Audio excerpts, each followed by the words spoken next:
Bueno, hola a todos, muchas gracias a todos y a todas, muchas gracias Daniel. Yo soy Diana Estenós, soy profesora de la Universidad Nacional del Litoral, directora de departamento de la Facultad de Ingeniería Química, departamento de materiales de la Facultad de Ingeniería Química de la Universidad Nacional del Litoral e investigadora principal de CONICET. Yo trabajo en el área de polímeros y en este momento también me desempeño como coordinadora del núcleo de materiales, en el cual trabajo junto con Daniel y con un grupo de colegas.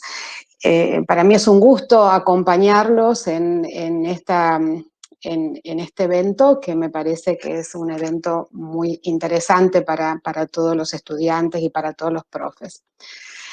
Bueno, me toca presentar la última charla. Para mí realmente es un gusto y es un orgullo presentar a una exalumna, es María Celeste Iglesias, que nos está visitando a la distancia, está lejos, está en Alabama, Estados Unidos, y desde allí va a dar su presentación. María Celeste es ingeniera en materiales de la Facultad de Ingeniería Química de la Universidad Nacional del Litoral.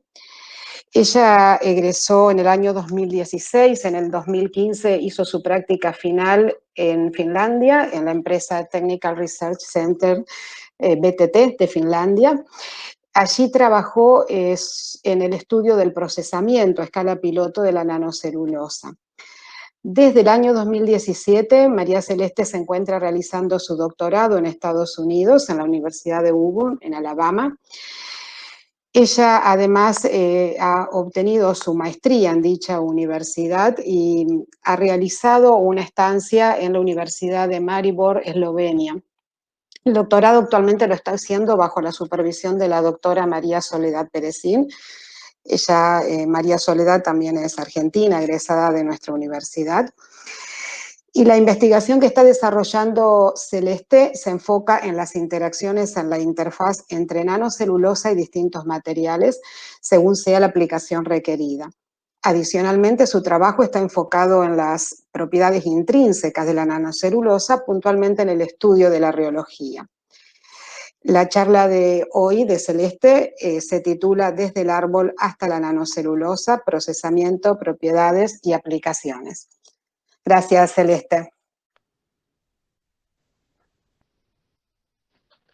¿Pueden ver la pantalla? Sí, se ¿Sí? ve, se ve. Sí, se ve. Bueno, se ve cortado, así que vamos a ver, no importa. Por lo menos algo sale. Bueno, muchas gracias Diana por la introducción y les pido mil disculpas por este inconveniente, nunca me había pasado, siempre hay una primera vez. Mi tema es, yo como dijo Diana, estoy haciendo mi doctorado y el título de mi presentación es bastante genérico, es desde el árbol hasta la nanocelulosa. En realidad mi investigación está basada puntualmente en nanocelulosa, no necesariamente siempre de árbol, siempre obteniéndola de madera, pero bueno, en esta presentación es lo que decidí mostrarles. Yo conocí los materiales lignocelulósicos cuando estaba cursando mi carrera de grado de Ingeniería en Materiales y en cierta manera me conquistaron. Siempre cuando veo este tipo de imágenes siento que aunque no vamos a cambiar el mundo, pero podemos tal vez hacer una diferencia chiquita en algunos años. Solo para darles, un pantallazo general, cuando pensamos en el árbol, si lo deconstruimos, el árbol, los tres principales componentes que tiene son celulosa, hemicelulosa y lignina. Y si lo desconstruimos y vemos en su pared celular, podemos encontrar esta como mata de microfibrillas. Y si vamos inclusive más en la nanoescala, podemos encontrar lo que conocemos como fibrillas, que son estas, como pueden ver ahí, bueno, lamentablemente no les puedo mostrar como lo tenía planeado, pero si hacemos un zoom en esas nanofibrillas, podemos ver que tienen regiones cristalinas y regiones amorfas. Las regiones cristalinas son básicamente celulosa pura y las regiones amorfas es una mezcla de hemicelulosa, celulosa y lignina. Entonces, de la manera en que procesemos este material, vamos a obtener distintos tipos de nanocelulosas con propiedades que son muy distintas. Esto lo quería mostrarles porque aunque yo hablo de la nanocelulosa a partir de madera en este trabajo, hay distintos materiales que pueden ser distintas alternativas que podemos usar, como por ejemplo lino o algodón o residuos agrícolas. Todos los materiales que tengan en su composición celulosa son buenos candidatos para que podamos producir nanocelulosa. Y acá simplemente también otro pantallazo sobre cómo se produce. Si usamos tratamientos químicos utilizando ácidos inorgánicos, vamos a disolver esa región amorfa que les hablé antes y vamos a quedarnos solamente con los cristales. Eso se llama celulosa nanocristalina y la podemos imaginar como si fuese arroz, digamos, la morfología que tiene. Cuando hacemos un tratamiento mecánico, podemos simplemente tomar la materia prima y hacer un tratamiento mecánico y eso nos va a dar celulosa nanofibrilar. Y a la nanocelulosa fibrilar muchas veces se la compara con espaguetis, digamos, esa es la morfología que tiene. También podemos hacer pretratamientos químicos o enzimáticos, eso nos va a ayudar al posterior tratamiento químico. Por supuesto, todo tipo de tratamiento químico que le hagamos a las fibras van a cambiar sus propiedades superficiales y va a cambiar sus características. Y también hay nuevos procedimientos en los que usan ácidos orgánicos en una manera de ser más amigables con el medio ambiente, si se quiere, y que permiten obtener nanocelulosas. Entonces, básicamente depende de la aplicación que querramos, va a ser el tipo de nanocelulosa que producimos y que vamos a utilizar. En mi trabajo de investigación, nosotros nos enfocamos en utilizar celulosa nanofibrilar. La celulosa nanofibrilar la producimos, si nos enfocamos en madera, a partir de pulpa de celulosa, la misma que se usa para producir el papel o las cajas de cartón. Entonces, podemos usar pulpa de celulosa blanqueada o sin blanquear. No necesariamente tenemos que utilizar celulosa blanqueada.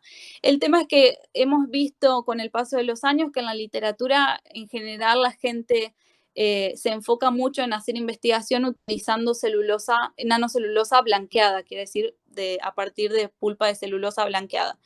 Y así surge la motivación de este trabajo también. ¿Por qué blanquearla y por qué no tratar de producir nanocelulosa con ese remanente de lignina y hemicelulosa y ver qué propiedades le confieren a la fibra y ver si tal vez para ciertas aplicaciones es mejor no blanquearla y nos evitamos todo el proceso químico?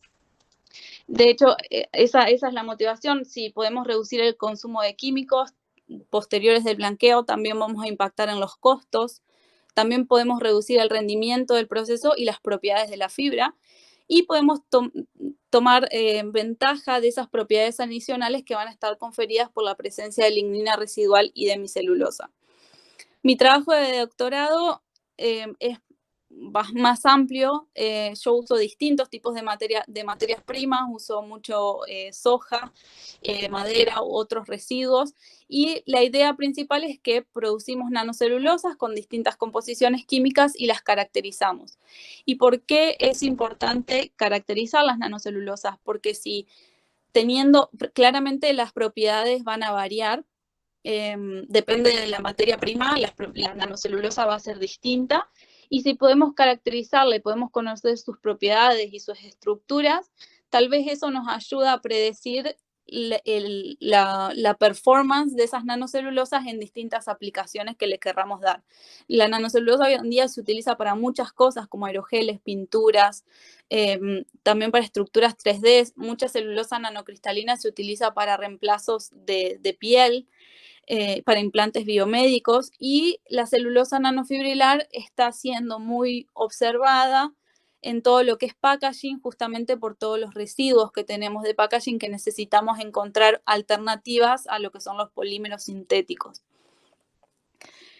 Dentro de lo que quería mostrarles en aplicaciones, estamos realizando varios trabajos de investigación en nuestro laboratorio acá, pero tomé simplemente este caso, que es la aplicación o el estudio de las interacciones entre la nanocelulosa fibrilada en la interfase en la matriz resina en tableros de partículas puntualmente. ¿Y por qué tableros de partícula? Porque tableros de partícula porque acá en Estados Unidos los tableros de partículas se utilizan mucho para la construcción, no es como en Argentina que construimos con ladrillo y cemento, y puntualmente los tableros de partícula o aglomerado se usan mucho para los muebles y los acabados. Entonces, lo que pasa es que con estos tableros de partícula básicamente tienen en su composición sobre todo madera, por supuesto, y se utiliza urea formaldehído como resina.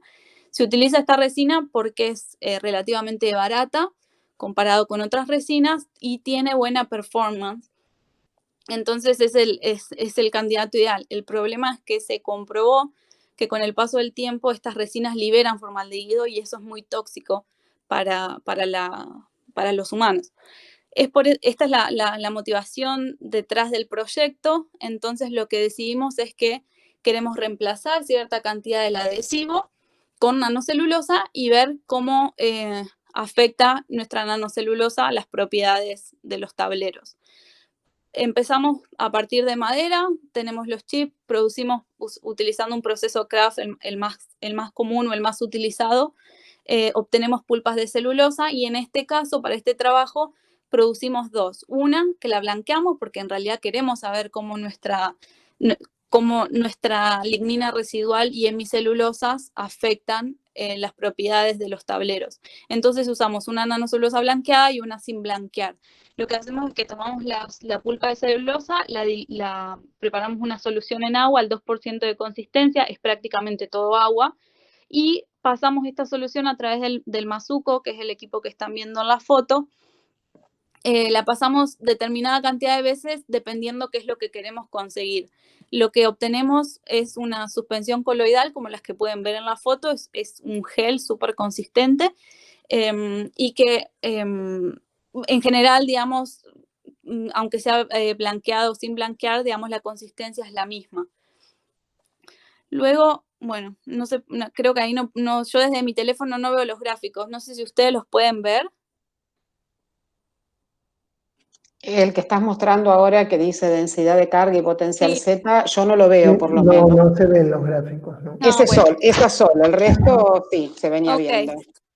Bueno, ahí básicamente los que les estaba mostrando eran gráficos porque, bueno, como decía, una vez que tenemos la nanocelulosa, el paso siguiente es caracterizarla entera y ver cuáles son las propiedades que tiene. Entonces, una de las propiedades importantes es la densidad de carga y el potencial Z también nos da una idea de qué tan estable es nuestra suspensión coloidal. Después, la morfología es súper importante, para esto usamos el microscopio de fuerza atómica y como pueden ver en la foto, en general estas celulosas nanofibriladas son estructuras de fibras muy entrelazadas entre sí. Como les comentaba, parecen como espaguetis. Bueno, acá tampoco se puede ver la reología, el gráfico de reología, pero la reología nos permite estudiar la microestructura de nuestras suspensiones coloidales, lo cual es muy importante.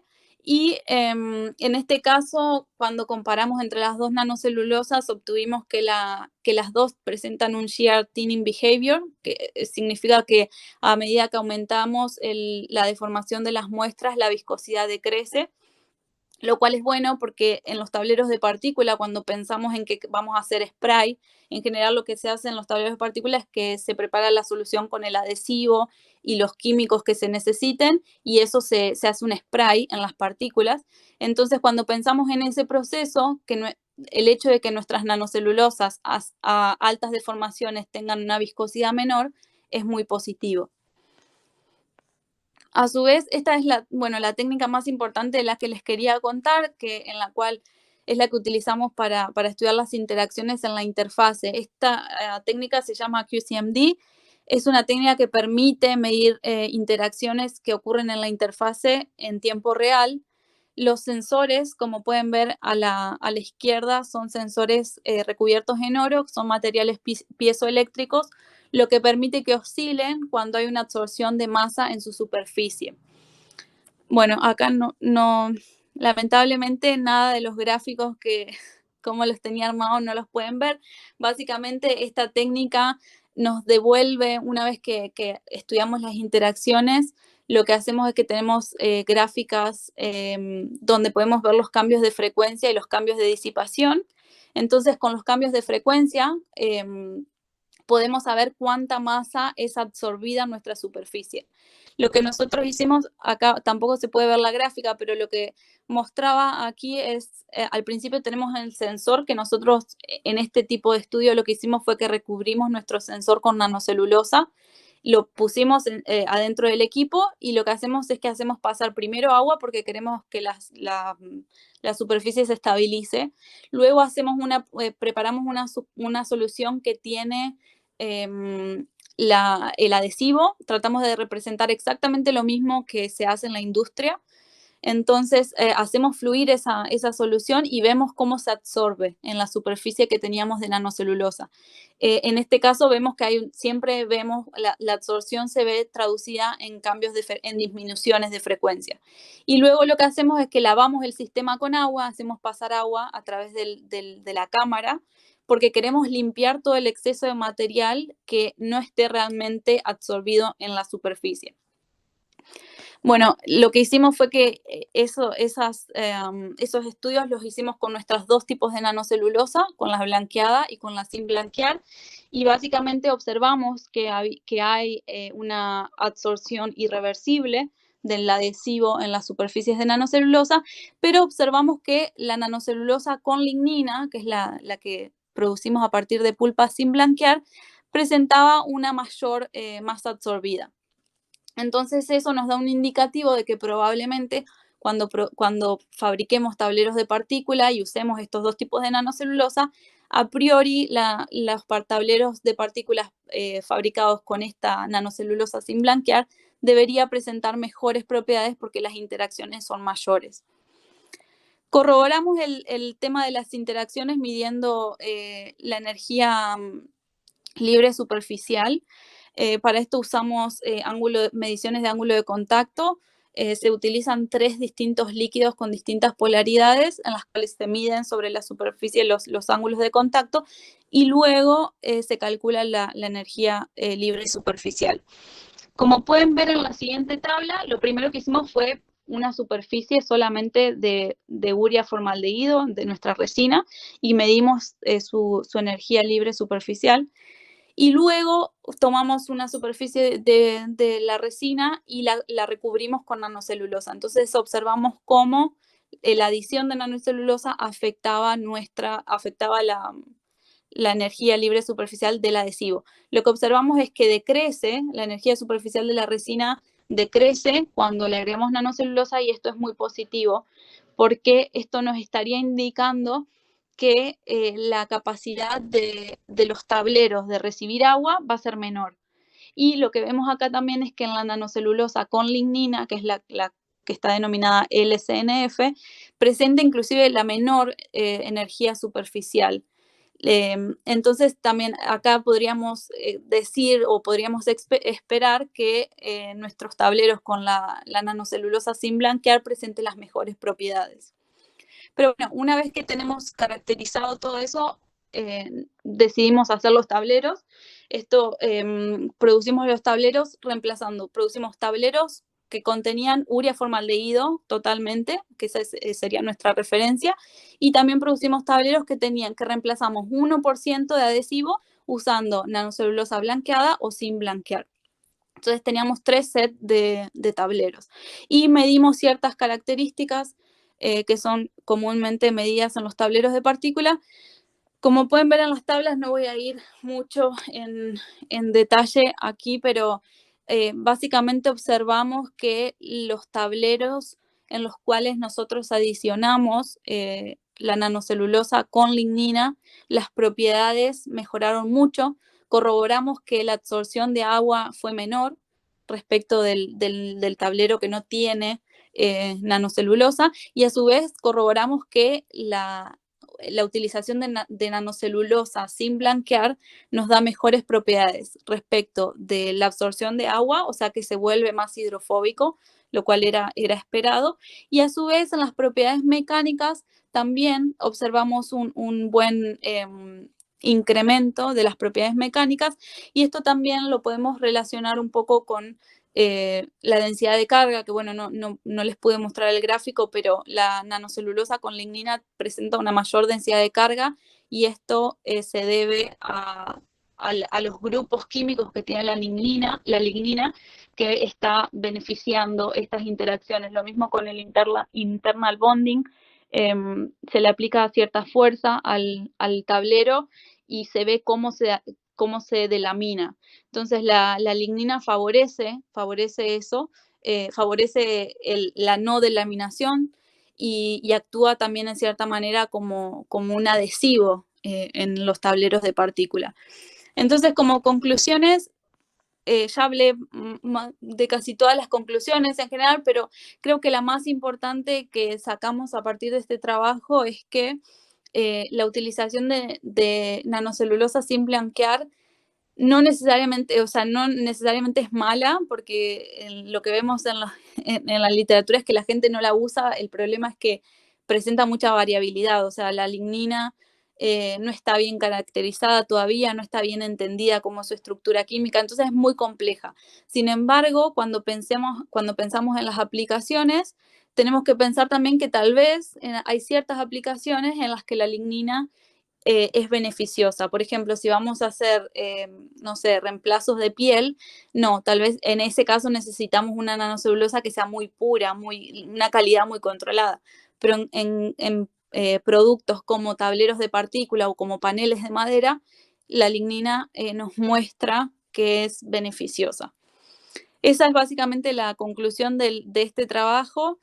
Les quiero agradecer, la verdad que quiero agradecer por haberme dado la oportunidad de presentar acá. Les pido mil disculpas por este inconveniente, y agradecerles principalmente, bueno, al comité organizador, y principalmente a la doctora Diana Estenos y Alfredo Huespe, que fueron mis profesores allá por aquella época, cursando la carrera, y bueno, que me contactaron.